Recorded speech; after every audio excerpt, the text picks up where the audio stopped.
In this episode, we get really geeky.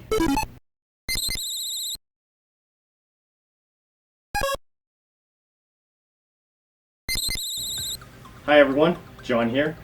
I'm not just a video game geek, I also enjoy movies, TV shows, and the occasional comic book. What I've noticed, and this has happened often in modern storytelling, but seemingly more so lately, is that there are numerous characters that cross over into other established franchises.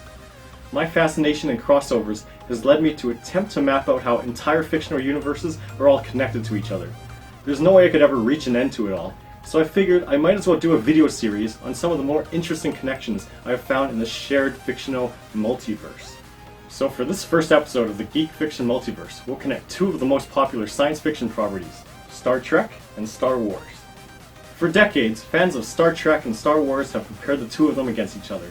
Despite both being long-running science fiction series featuring spacecraft, alien races, and a sequel by J.J. Abrams, there are a number of differences, as any ardent fan could certainly tell you.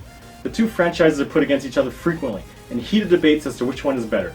But the characters from each universe would not likely ever meet for a true crossover. Despite this, I can show how both Star Trek and Star Wars already exist in the same multiverse. Now, for this to work, I'm not too strict on continuity or canonicity, as long as it was at some point official enough to be published. Therefore, no fanfiction and no parodies. This isn't a new idea of mine. A Google image search for Star Trek Star Wars usually brings up one of my geekiest claims to fame, sort of. This image that I made back in 2008 which explains my discovery, and which I released on VGMaps.com a few days before the release of SoulCalibur 4, which was the final key to connecting these series. Since then, I have found this is only one of a few different ways of connecting them. Before we get to those, let's take a look at my original 6 degrees of separation between Star Trek and Star Wars. The crew of the USS Enterprise from Star Trek, including Captain Kirk, and Marvel Comics X-Men, including Wolverine, have teamed up in a crossover comic. Wolverine, an X-Man who is also a new Avenger, has met some of the Transformers, including Optimus Prime, in the new Avengers Transformers crossover comic. Optimus Prime fights a number of Konami, Hudson, and Takara characters in this Japanese-only GameCube video game, DreamX TV World Fighters, including Solid Snake. Solid Snake meets Link in the Wii video game Super Smash Bros. Brawl. Link battles the SoulCalibur characters in the GameCube version of SoulCalibur 2.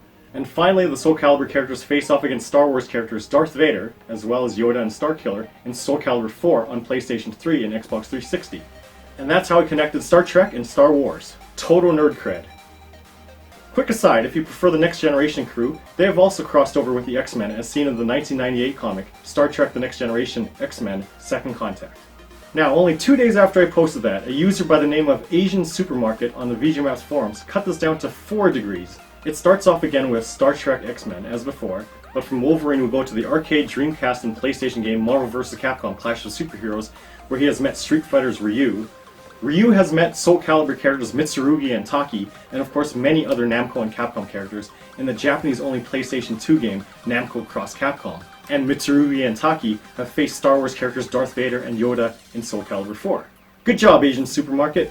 Now, both of the previous attempts to connect Star Trek and Star Wars have required the use of Japanese-only games, namely DreamX TV World Fighters on the GameCube, or Namco Cross Capcom on the PS2. I wanted to see if I could do this without any Japanese games at all. I've recently discovered 3 new ways that do not require games released only in the land of the rising sun. One interesting thing to note is that I've managed to use each of the 3 different guest characters in SoulCalibur 2. To explain, when SoulCalibur 2 was first released on home consoles in 2003, each of the 3 versions included a guest character exclusive to that platform. If you were playing the Xbox version, you got Spawn, the demonic anti-hero from Image Comics. If you were playing the PlayStation 2 version, you got Heihachi Mishima from Namco's other fighting series Tekken. And as noted earlier, the GameCube version features the Legend of Zelda's hero, Link. So here we go again, 3 more times, each with only 5 degrees. Once again, we start with the Star Trek X-Men comic, then we go from Wolverine to Ryu again, but we'll do it via the arcade and PlayStation game X-Men vs. Street Fighter. Thanks to DLC for Super Smash Bros. For 3DS and Wii U, Ryu can face Link directly, and Link is the GameCube specific guest character in SoulCalibur 2, so he faces a number of SoulCalibur characters. And once again, SoulCalibur 4 has Darth Vader and Yoda. Getting tired of starting with that Star Trek X-Men comic? Okay, let's try something different. This time we'll start with a semi-reboot version of the Star Trek crew in Star Trek Green Lantern, The Spectrum War. Green Lantern and Batman have been teammates in various iterations of the Justice League, whether in comics or animation.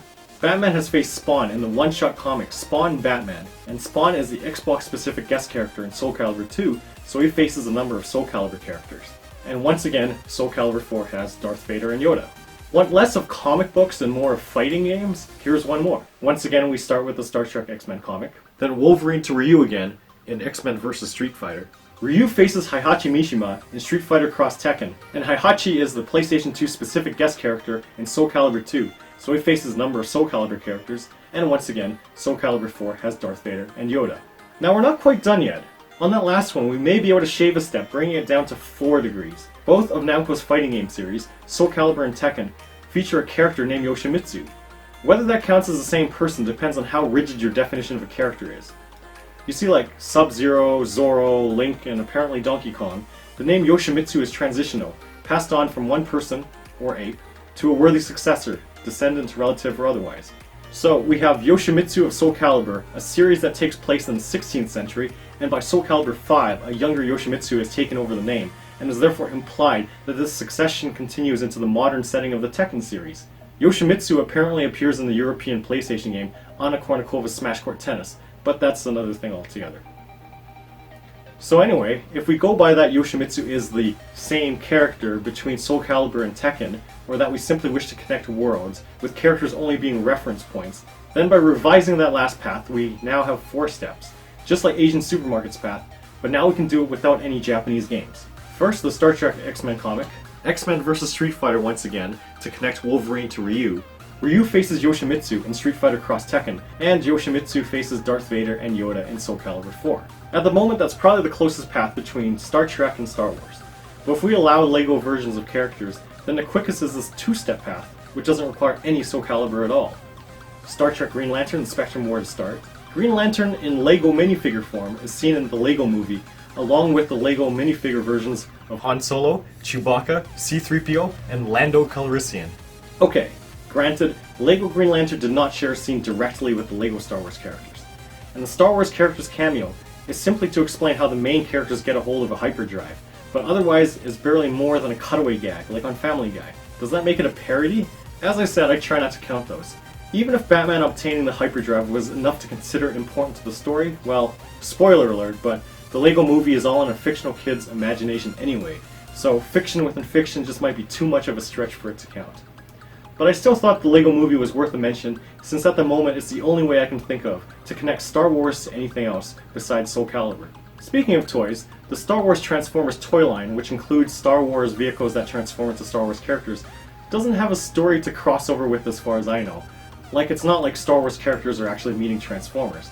And same with the Tactics Battle figure game, so I wouldn't count those. So, there you have it. These are how I've connected Star Trek to Star Wars, with 4 to 6 degrees of separation. Do you know of any other ways to do it? Can you do it in less than 4 connections? Feel free to comment below.